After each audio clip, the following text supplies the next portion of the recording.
أعوذ بالله من الشيطان الرجيم. بسم الله الرحمن الرحيم. كل من عليها فان ويبقى وجه ربك ذو الجلال والإكرام. فبأي آلاء ربكما تكذبان. يسأله من في السماوات والأرض كل يوم هو في شأن. فبأي آلاء ربكما تكذبان. سنفرغ لكم أيها الثقلان. فبأي آلاء ربكما تكذبان. يا معشر الجن والإنس إن استطعتم أن تنفذوا من أقطار السماوات والأرض فانفذوا لا تنفذون إلا بسلطان. فبأي آلاء ربكما تكذبان. صدق الله مولانا العظيم.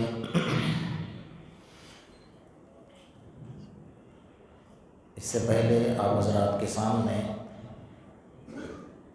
سورہ رحمان کی 31ویں نمبر کی آیت سنفرغ لکم ایھا الثقلان، اس کے اوپر گفتگو چل رہی تھی. 33 نمبر کی آیت میں اللہ تعالیٰ نے کھل کر بیان کیا. 31ویں نمبر کی آیت میں اشارتاً کہا ایھا الثقلان، یا نام نہیں لیا کہ ثقلان سے مراد انسان اور جنات ہیں. اور 33ویں نمبر کی آیت میں اللہ پاک نام لے کر بیان کر رہے ہیں یا معشر الجن والانس، اے انسانوں کی جماعت، اے جناتوں کی جماعت. ان استطاعتم، اگر تمہارے اندر طاقت ہے، ان تنفذوا من اقطار السماوات والارض، تو زمین کے کناروں سے بھاگ کر دکھاؤ. فانفذوا لا تنفذون الا بسلطان، تم ہرگز اللہ کے حکم کے بغیر بھاگ نہیں سکتے ہو. وہ ایک معنی میں اللہ تبارک و تعالیٰ نے چیلنج کیا ہے، یعنی میدان محشر جب قائم ہوگا تو حدیث میں آقا نامدار محمد رسول اللہ صلی اللہ علیہ وسلم ارشاد فرماتے ہیں کہ آسمان پھٹ جائے گا. جب آسمان پھٹ جائے گا تو تمام فرشتے زمین کے سروں پر آ کر کھڑے ہو جائیں گے اور محاصرہ کریں گے، گھیراؤ کریں گے. اور جیسے قیامت قائم ہوگی تو انسان اور جنات بھاگنے لگیں گے، ادھر سے ادھر، ادھر سے ادھر، ادھر سے ادھر. تو اللہ تعالیٰ اسی کو فرما رہے ہیں کہ ان استطاعتم، اگر تمہارے اندر طاقت ہے تو موت سے بھاگ کر دکھاؤ. کیسے بھاگتے ہیں دیکھتے ہیں کہ جب وہ انسان اور جنات بھاگیں گے اور زمین کے اس کنارے تک بھاگیں گے جہاں پر فرشتے نظر آئے تو وہاں سے دوڑ کر واپس آئیں گے، جہاں سے دوڑے تھے واپس وہیں آ کر کھڑے ہو جائیں گے. تو کوئی انسان موت سے بھاگ نہیں سکتا ہے، یہ اللہ کا قانون ہے. کوئی اگر سوچے کہ میں چھپ جاؤں گا، موت سے بچ جاؤں گا، تو کوئی بچنے والا نہیں ہے. اینما تکونوا یدرککم الموت ولو کنتم فی بروج مشیدہ. اللہ کا قرآن کہہ رہا ہے کہ تم ٹیلے کے اندر بھی چھپ کر بیٹھو گے نا تو موت وہاں بھی آ کر تمہیں پکڑنے والی ہے، تم بھاگ نہیں سکتے ہیں موت سے. یہ اللہ تعالیٰ کا فرمان ہے. انسان یہ سوچتا ہے کہ میں آج تک اچھا کسی نے یہ بتایا آپ کو، جیسا میں نے کل آپ کو بتایا تھا کہ لوگ بلڈنگیں بنا رہے ہیں اور یہ کہتے ہیں کہ یہ زلزلہ پروف بلڈنگ ہے، یعنی زلزلہ آئے گا تو ہمارے بلڈنگ کو کچھ ہونے والا نہیں ہے. یعنی وہ ایک اللہ کے ساتھ چیلنج کر رہے ہیں، اللہ کی قدرت کے ساتھ چیلنج کر رہے ہیں. زلزلے کا مطلب یہ نہیں ہوتا کہ زمین ہل جائے گی. زلزلے کا ایک مطلب بھی یہ ہوتا ہے کہ اللہ زمین کو حکم دے گا کہ بھائی ہلے بغیر نگل جا، تو کون سا زلزلہ پروف ہوگا بھائی؟ تو زمین پھٹ کر نگل بھی جائے گی نا، کروڑوں انسانوں کو نگل جاتی ہے۔ بھائی تھوڑی درخواست ہے کہ یہ جو ادھر ادھر بٹ کر بیٹھے ہیں نا، تھوڑا مل کر بیٹھ جائیں، یہ مجلس کے ادب کے نا۔ جو بوڑھے لوگ ہیں ٹیک لگانے کی ضرورت ہے وہ بیٹھ سکتے ہیں، نوجوانوں کو اجازت نہیں ہے بیٹھنے کی، جی درود شریف پڑھ لیں۔ جم کر بیٹھتے ہیں تو اچھا بھی لگتا ہے، اور ایک سنت طریقہ بھی ہے بیٹھنے کا، اور الگ الگ بیٹھتے ہیں تو دو دو کی جوڑی بنا کر الگ مشورے چلتے ہیں، جی تو اس لیے بھی بیٹھتے ہیں کہ کچھ مشورے میں بات ہو جائے، ٹائم پاس ہو جائے، ایسا تو نہیں ہے نا، درود شریف پڑھ لیں۔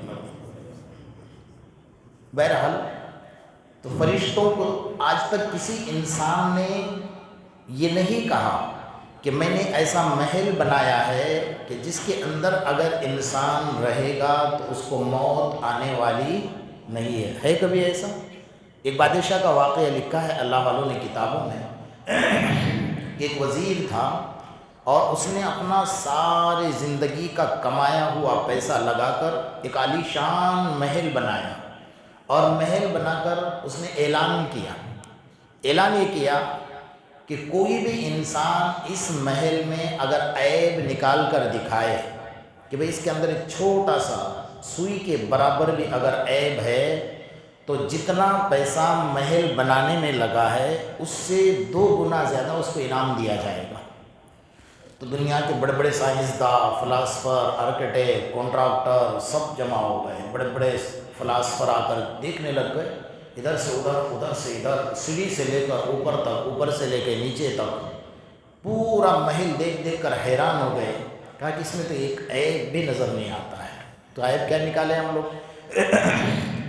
ایک بوڑھے میاں تھے، بزرگ تھے، جھولی لٹکائے، پٹے پرانے کپڑے تھے، ہاتھ میں چنے تھے، چباتے چباتے آئے۔ کہا کہ سب بیوقوف ہیں، اتنا بڑا عیب نظر نہیں آ رہا آپ لوگوں کو؟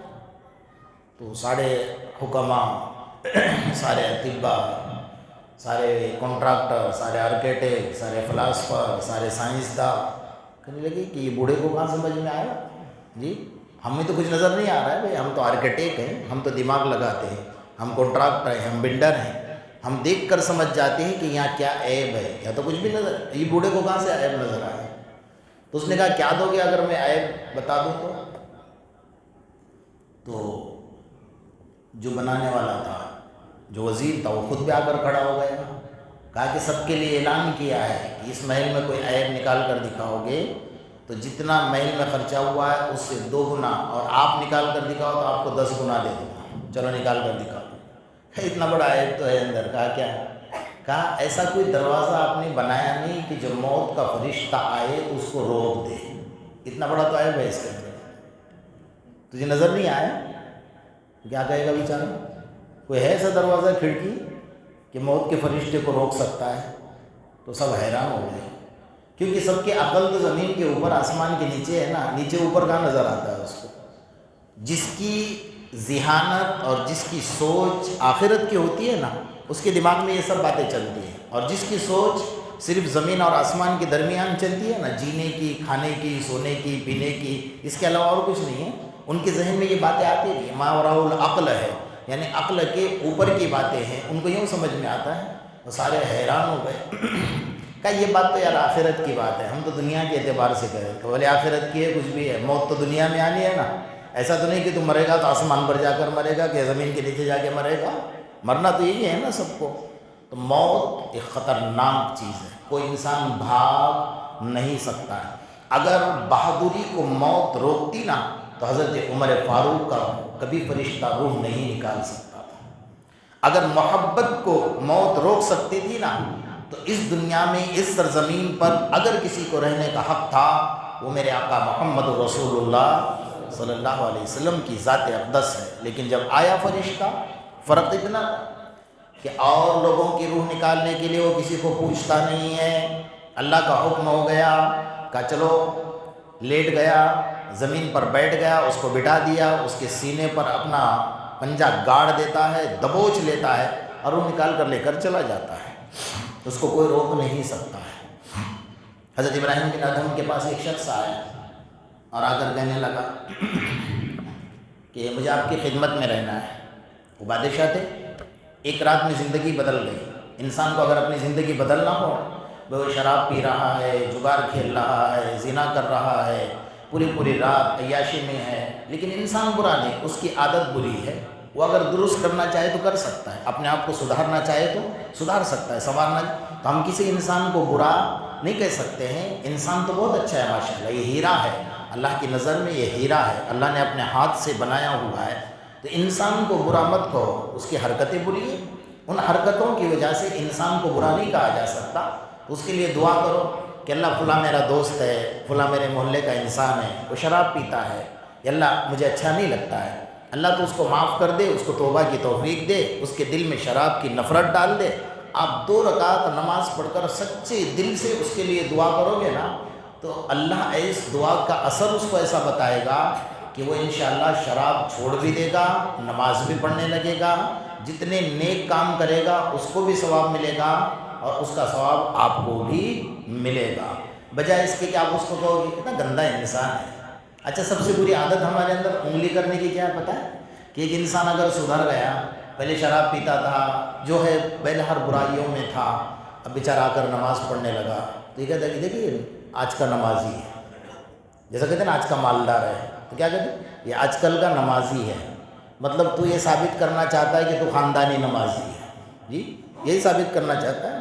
تو کسی کو آر مت دلا، ہو سکتا ہے تمہارے آر دلانے کی وجہ سے وہ انسان بگڑ جائے تو اس کا گناہ بھی آپ کے سر پر ہوگا، سمجھ رہے نا؟ اس لیے کسی انسان کو برا نہیں کہا جا سکتا۔ تو بہرحال عرض کرنے کا مطلب یہ ہے کہ حضرت ابراہیم بن ادھم رات میں محل میں سوئے ہوئے تھے، بادشاہ تھے، تو اچانک محل کے اوپر دوڑنے کی آواز آئی، تو کہا چاروں طرف پروٹیکشن ہے، سیکیورٹی کھڑی ہے، اور محل کے اوپر کون دوڑ رہا ہے رات کے اندھیرے میں؟ رات کے 3 بج رہے ہیں۔ تو کہا کون ہے؟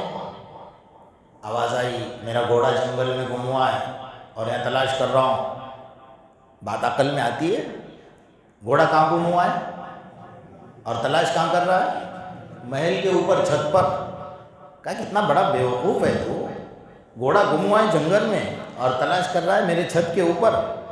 تو آواز دینے والے نے آواز دی کہ جنگل میں گم ہوا گھوڑا اگر تیرے محل کے چھت پر نہیں مل سکتا تو جو خدا کو تو گما کر جس محل میں آرام کر رہا ہے، کیا وہ خدا تجھے اس محل میں مل سکتا ہے؟ اتنا کہنا تھا کہ اس کے دل پر بات اثر کر گئی، کہ یہ آواز کسی انسان کی نہیں ہے، اللہ کی طرف سے آواز آ گئی۔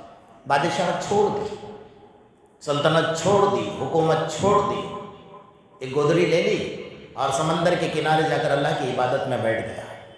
لوگ آتے تھے، دیکھتے تھے کہ ابراہیم بن ادھم تو نہیں ہے، پاگل تو نہیں ہوا ہے کہ کرسی چھوڑ کر آ کر یہاں بیٹھ گیا، اب عبادت میں بیٹھے ہوئے تھے۔ لوگ جب بہت ہجوم ہونے لگا اور لوگ آ کر پاگل بیوقوف کہنے لگ گئے، تو کیونکہ دنیا کا اصول ہے نا کہ مالدار عقل مند ہے اور دیندار پاگل ہے، ہمارے دماغ میں یہی چلتا ہے نا کہ دیندار لوگ کیسے ہیں؟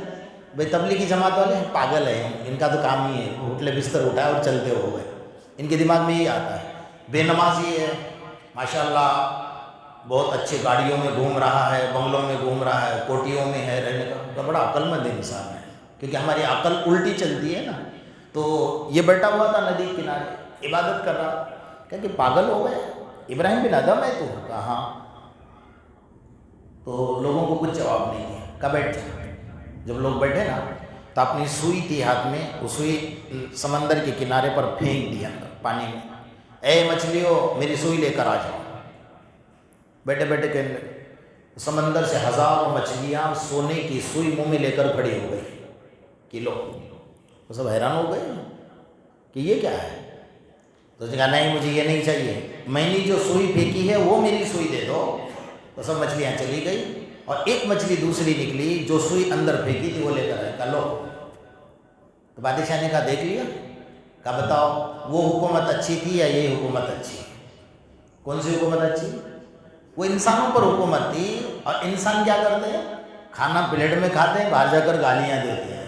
کہا وہ حکومت اچھی نہیں ہے، یہ حکومت اچھی ہے کہ میں جانوروں پر بھی حکومت کر رہا ہوں۔ جب اللہ کی مرضی پر میں چلنے لگ گیا تو ساری مخلوق اللہ نے میرے تابع کر دی ہے۔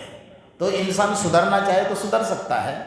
وہی ابراہیم بن ادھم کے پاس ایک شخص آیا اور آ کر کہنے لگا کہ کہ مجھے آپ کی خدمت میں رہنا ہے۔ کہا کیوں؟ کہا بس ایسے ہی رہنا ہے، مجھے سدھرنا ہے، نیک بننا ہے۔ تو انہوں نے کہا دیکھ بیٹا چند باتیں ہیں، میں اس کی تیاری میں لگا ہوا، اس کو دھیان سے سن لینا۔ جس دن میری تیاری مکمل ہو جائے گی اس دن میں تجھے اجازت دوں گا میرے ساتھ بیٹھنے کی۔ کہا کیا؟ کہا میں نے سنا ہے کہ انسان جب پیدا ہوتا ہے تو یا تو اس کو فرشتے سعادت مند لکھتے ہیں یا بدبخت لکھتے ہیں۔ تو مجھے ابھی پتہ نہیں کہ اللہ نے مجھے سعادت مندوں میں لکھا ہے یا بدبختوں میں لکھا ہے، تو میں اس کی تیاری کر رہا ہوں۔ میں دیکھ رہا ہوں نیک کام کر کے، میں سوچ رہا ہوں کہ اللہ مجھے بتا دے کہ میں سعادت مند میں ہوں یا بدبختوں میں ہوں۔ ایک تو یہ۔ دوسرے نمبر پر یہ تیاری کر رہا ہوں، میں نے سنا ہے، میں نے حدیث پڑھی ہے کہ جب بندے کی روح نکالی جاتی ہے تو فرشتہ روح ہاتھ میں لے کر اللہ سے پوچھتا ہے کہ اللہ اس روح کو کافروں کے روح میں رکھو یا مسلمانوں کے روح میں۔ اس لیے میرے آقا محمد الرسول اللہ صلی اللہ علیہ وسلم ارشاد فرماتے ہیں میرے امت پر ایک دور ایسا آئے گا کہ صبح کو مومن ہوگا اور شام میں جنازہ جائے گا تو کافر کا جنازہ ہوگا، رات میں مسلمان بن کر سوئے گا اور صبح جنازہ جائے گا تو کافر کا جنازہ ہوگا۔ جنازے کی نماز پڑھنے سے، مسلمان کے قبرستان میں دفن کرنے سے مسلمان نہیں بنتا۔ اللہ کے خزانے میں، نام اعمال میں، لوح محفوظ میں مسلمان ہونا ضروری ہے۔ تو جب فرشتہ روح نکالتا ہے نا تو وہ پوچھتا ہے اللہ سے، اللہ اس روح کو مسلمانوں کے روح میں رکھوں یا کافروں کے روح میں رکھوں؟ تو میں وہ تیاری کر رہا ہوں۔ بھئی یہ تیاری کبھی پوری ہو سکتی ہے؟ کبھی نہیں ہوگی۔ جب میری تیاری مکمل ہوگی نا میں تب تجھے بتاؤں گا کہ میری تیاری مکمل ہو گئی ہے، اس کے بعد تو ابھی تو میں میرے کام میں لگا ہوا ہوں۔ کہا تیسری بات ہے، میں نے یہ سنا ہے کہ میدان محشر قائم ہوگا اور قائم ہونے کے بعد اللہ تعالیٰ بڑے غضب میں ہوں گے، اللہ بڑے جلال میں ہوں گے، اللہ بڑے غصے میں ہوں گے۔ اللہ اعلان کریں گے وَامْتَازُوا الْيَوْمَ أَيُّهَا الْمُجْرِمُونَ لِمَنِ الْمُلْكُ الْيَوْمَ لِلَّهِ الْوَاحِدِ الْقَهَّارِ مَنْ ذَا الَّذِي يَشْفَعُ عِنْدَهُ إِلَّا بِإِذْنِهِ۔ بار بار اعلان ہو رہا ہے وَامْتَازُوا الْيَوْمَ أَيُّهَا الْمُجْرِمُونَ، نیک لوگ گناہ گار لوگوں سے الگ ہو جائے، نماز پڑھنے والے بے نمازیوں سے الگ ہو جائے، شراب پینے والے شراب پینے والوں سے الگ ہو جائے، زنا کرنے والے الگ ہو جائے، میرے نیک بندوں سے الگ الگ ہو جائے۔ وَامْتَازُوا الْيَوْمَ أَيُّهَا الْمُجْرِمُونَ، روزہ نہ رکھنے والے روزہ رکھنے والے لوگ الگ ہو جائے، تراویح نہ پڑھنے والے تراویح پڑھنے والے دونوں لوگ الگ ہو جائے۔ وَامْتَازُوا الْيَوْمَ أَيُّهَا الْمُجْرِمُونَ، اللہ آواز لگائے گا مجرموں الگ ہو جاؤ، میرے نیک لوگوں سے الگ ہو جاؤ۔ اللہ قیامت میں اعلان کرے گا، نیکوں کو الگ کرے گا، گناہ گاروں کو الگ کرے گا۔ اب میرا نام نیک لوگوں میں ہے مجرموں میں ہے مجھے پتہ نہیں ہے، اس کی تیاری میں لگاؤں بھائی۔ جس دن میری تیاری مکمل ہوگی اس دن میں بتاؤں گا سوچ کر کہ تجھے میرے خدمت میں رکھنا ہے کیا نہیں رکھنا ہے۔ تو میرے دوستو حقیقت بات یہ ہے کہ الموت جسر، موت ایک پل ہے، یوصل الحبیب الی الحبیب، اللہ سے ملانے کا ذریعہ ہے۔ جو بندہ، موت کی گھاٹی بڑی خطرناک گھاٹی، میرا عنوان نہیں ہے لیکن ایک بات درمیان میں آ گئی ہے۔ اللہ جو فرما رہے نا کہ تم بھاگ کر دکھاؤ، اگر موت سے بھاگ سکتے ہیں تو بھاگ کر دکھاؤ، میدان محشر سے بھاگ سکتے ہیں تو بھاگ کر دکھاؤ۔ انسان کی تو طاقت کچھ بھی نہیں ہے نا، کچھ ہے اللہ کے سامنے، اللہ کی قدرت کچھ بھی نہیں ہے انسان کی طاقت۔ بھئی اگر تھوڑی سی پیشاب لوز موشن ہونے لگ جائے، کسی کو ٹوائلٹ ہونے لگ جائے تو کتنی طاقت ہے اس کے اندر، ہر 2 منٹ میں بھاگے گا ٹوائلٹ میں، روک نہیں سکتا ہے، روک سکتا ہے؟ چھینک آئے تو روک نہیں سکتا، کھانسی آئے تو روک نہیں سکتا۔ تو جب اتنی چیزیں نہیں روک سکتا جو اس کے بدن کے اندر ہیں تو اللہ کی قدرت کا کیا مقابلہ کر سکتا ہے؟ کوئی مقابلہ نہیں کر سکتا۔ تو موت کا فرشتہ بڑا خطرناک فرشتہ ہے، وہ جب پنجہ گاڑ دیتا ہے نا اس کو اللہ تعالیٰ، اس کو دن میں 15 لاکھ انسانوں کی روح نکالنا ہے۔ کتنے لوگوں کی؟ آج کا ریسرچ ہے، اب جیسی پبلک بڑھے گی تو موت بھی بڑھنے والی ہے۔ اب آپ کو پتہ ہے کہ بھئی انڈیا میں کتنے لوگ ہیں، پاکستان میں کتنے لوگ ہیں، بنگلہ دیش میں کتنے لوگ ہیں، امریکہ میں کتنے ہیں، لنڈن میں کتنے ہیں، سعودیہ میں کتنے ہیں، برطانیہ میں کتنے ہیں، فلسطین میں کتنے ہیں، اور سارے دنیا کے ملا کر 15 لاکھ انسانوں کی روح اکیلا فرشتہ نکال رہا ہے، تو اس کی کتنی طاقت ہوگی آپ سوچ سکتے ہیں جی؟ تو وہ فرشتہ آئے گا، روح نکال کر لے کر چلا جائے گا۔ حضرت موسیٰ علیہ السلام نے اللہ سے سوال کیا تھا، بڑے عجیب سوال اللہ سے کرے، اللہ تو نے جب انسان کو پیدا کیا تو پھر موت کیوں دیتا ہے؟ کام کا سوال ہے نا، ہمارے کام کا ہے نا، ہے کہ نہیں ہے؟ کام کا سوال ہے۔ تو اللہ تو نے جب پیدا ہی کیا تو پھر موت کیوں دیتا ہے؟ تو اللہ نے بھی موسیٰ علیہ السلام کو جواب ایسا نہیں دیتے تھے کہ بھئی اس لیے دیتا ہوں کہ اس کی عمر ختم ہو گئی، موت کا نہیں۔ اللہ نے کہا ایک کام کرو، زمین میں کاشت کرو۔ اللہ موسیٰ علیہ السلام کو بار بار سزا ملتی تھی لیکن سوال بھی کرتے تھے اللہ سے، سیکھنے کا بھی ملتا تھا کہ یہ دانہ بو دو زمین میں، دانہ بو دیا، اب دانہ اگ گیا، کہا اب فصل پک گئی، فصل کاٹو، اب فصل کاٹ لی، اب کیا کرو؟ کہا اب دانے کو الگ کرو، بھوسے کو الگ کرو۔ دانے کو الگ کر دیا، بھوسے کو الگ کیا۔ تو اللہ نے فرمایا موسیٰ کیوں کاٹی؟ اللہ تو نے حکم دیا کاٹ دے، تو میں نے کاٹ دیا۔ اچھا اگر نہ کاٹتے تو کیا ہوتا؟ کہا سڑ جاتا زمین پر۔ اچھا ٹھیک ہے، کہ جیسا اس کی ایک عمر ہے، اس کی فصل پک گئی، پکنے کے بعد تم نے کاٹ لیا، اور کاٹنے کے بعد دانے کو الگ کیا، بھوسے کو الگ کیا۔ میں نے انسان کو بھی زندگی دی ہے، جب اس کی فصل پک جاتی ہے تو میں کیا کر لیتا ہوں؟ اس کی فصل کو کاٹ اس کی روح نکال لیتا ہوں، اور دانے کے مانند لوگوں کو جنت میں داخل کرتا ہوں، اور بھوسے کے مانند لوگوں کو جہنم میں داخل کر دیتا ہوں۔ حضرت موسیٰ علیہ السلام کو اللہ تعالیٰ نے یہ جواب دیا۔ تو بہرحال جنات اور انسان اللہ کے ٹارگیٹ پر ہے۔ جنات کی طاقت انسان سے بہت زیادہ ہے، گرچہ وہ انسان کے تابع ہیں، وہ انسان سے آگے نہیں جاتے ہیں، سمجھ رہے نا اس بات کو؟ کم سے کم ان کی عمر 3000 سال کی ہوتی ہے۔ کتنے سال کی؟ 500 سال کا تو بچہ ہوتا ہے چھوٹا سا، 3000 سال کی کم سے کم اس کی عمر ہے۔ 3000 سے سال کے نیچے کسی جنات کی عمر نہیں ہے۔ ان کی طاقت ہم سے زیادہ ہے، لیکن اللہ نے ان کی خوراک کیا رکھی ہے کہ انسان تو کھانا کھاتا ہے اور گوشت کی ہڈی جو بچ جاتی ہے تو پھینکتا ہے، تو اللہ اس ہڈی پر گوشت چڑھاتے ہیں اور وہ جناتوں کی خوراک بنتی ہے۔ کوئلہ جناتوں کی خوراک ہے، تو انسان افضل ہے نا، کوئلے کو جلاتا ہے، ہڈی کو پھینکتا ہے، اور وہ اس کی خوراک ہے جو جنات کھا رہے ہیں۔ گرچہ ہم سے طاقت ہو رہا ہے، کتنی طاقت ہو رہا ہے؟ حضرت سلیمان علیہ السلام نے اعلان کیا، یا ایھا الملأ ایکم یأتینی بعرشها قبل ان یأتونی مسلمین، کیونکہ ان کی حکومت تھی جناتوں پر، پرندوں پر، چرندوں پر، زمین پر، ہواؤں پر، سب پر حکومت تھی۔ تو جناتوں کو کہا کون ہے جو بلقیس کا تخت اس کے یہاں آنے سے پہلے اٹھا کر لائے، کیونکہ بلقیس آ رہی ہے۔ حضرت سلیمان علیہ السلام نے خط بھیجا تھا، وہ آ رہی ہے، اس ملک سے میرے ملک میں آنے سے پہلے اس کا تخت یہاں آنا چاہیے۔ ایک کھڑا ہوگا، قال عفریت من الجن انا آتیک بہ قبل ان تقوم من مقامک، کہ میں لے کر آؤں گا۔ کہا کتنے دیر میں لائے گا؟ کہا آپ بیٹھے نا، آپ کھڑے ہو جائیے، بیٹھ جائے، اتنے دیر میں لے کر آ جاتا ہوں۔ کہاں سے لانا تھا؟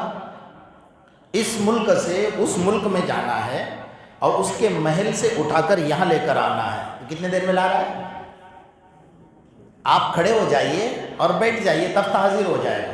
کہا بہت دیر، دوسرا کھڑا ہوا ہے، بہت دیر ہو گئی، اتنی دیر تو نہیں لگنی چاہیے۔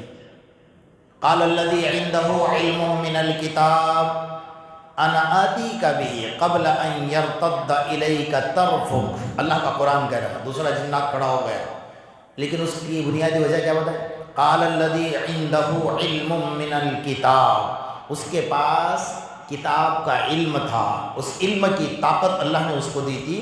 کہا میں لے کر آؤں گا۔ کہا کتنے دیر میں لائے گا؟ کہ آپ کے آنکھ کی پلک اوپر سے نیچے کرو، حاضر کر دوں گا۔ قبل ان یرتد الیک طرفک، یہ آنکھ کی پلک نیچے سے اوپر کر دو نا، اس سے پہلے تخت حاضر ہو جائے گا۔ حضرت سلیمان علیہ السلام نے آنکھ بند کی، کھول دی تو تخت آ گیا۔ کتنی بڑی طاقت ہوگی؟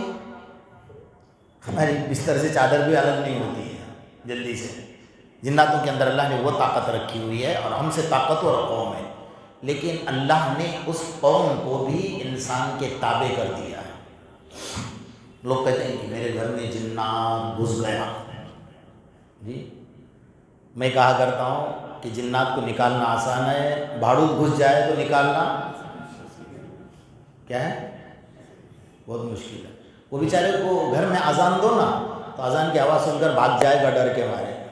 قرآن کی آیت پڑھو تو بھاگ جائے گا. یہاں پورا قرآن لٹکا دو کوئی فرق نہیں پڑتا ہے. پڑتا ہے؟ نہیں پڑتا ہے. بھائی وہ ہمارے گھر میں نہیں گھسا ہے، ہم اس کے گھر میں گھسے ہیں. اس لیے کہ اللہ نے پہلے فرشتوں کو پیدا کیا، بعد میں جناتوں کو پیدا کیا، اور تیسرے نمبر پر انسانوں کو پیدا کیا. تو ہم سے پہلے نمبر ان کا ہے نا. ضرور ہے کہ وہ ہمارے آنکھوں سے نظر نہیں آتے ہیں. جن کے معنی آتے ہیں آنکھ سے پوشیدہ ہونا، نظر نہ آنا، اسی کو جن کہتے ہیں. اب وہ اللہ کے گھروں میں بیٹھے ہوئے ہمیں نظر نہیں آتے ہیں. وہ اللہ کی عبادت کر رہے ہیں ہمیں نظر نہیں آتے ہیں. اس لیے علماء نے لکھا ہے کہ تمہارے علاوہ اور مخلوق ہے مسجد میں جو عبادت کر رہی ہے، اس لیے آگے کے صفوں میں سونے کے لیے کیا کر دیا ہے؟ منع کر دیا کہ وہ مخلوق ہے، اللہ کی عبادت کرتی ہے. کوئی مدرسہ، کوئی مسجد ایسی نہیں ہے جہاں اللہ کی مخلوق عبادت نہ کرتی ہو، انہیں تکلیف نہ ہونے پائے. اس لیے بھائی انسان ہے، سو جاتا ہے، کبھی غفلت کی نیند ہوتی ہے اور کبھی اس کو حاجت ہو جاتی ہے، کبھی ناپاکی کی حالت میں آ جاتا ہے، تو ان کو اس کے ذریعے سے بڑی تکلیف ہوتی ہے. تو اس لیے علماء نے لکھا ہے کہ ان کو خلل نہ ہو عبادت کرنے میں. وہ دیکھتے ہیں کہ بھائی ہماری جگہ چھوڑ کر سویا ہوا ہے تو سونے دو، ہم ہماری عبادت کرتے رہیں گے. تو بہرحال ہزاروں کروڑوں واقعات ایسے ہیں جو ان کے عبادت کے بڑے مشہور واقعات ہیں. اللہ تعالیٰ نے ان کی عمریں بھی بڑی رکھی ہے، ہم سے زیادہ طاقت بھی دی ہے، لیکن فضیلت اللہ نے انسان کو زیادہ عطا فرمائی ہے. اللہ پاک ہم سب کو عمل کی توفیق عطا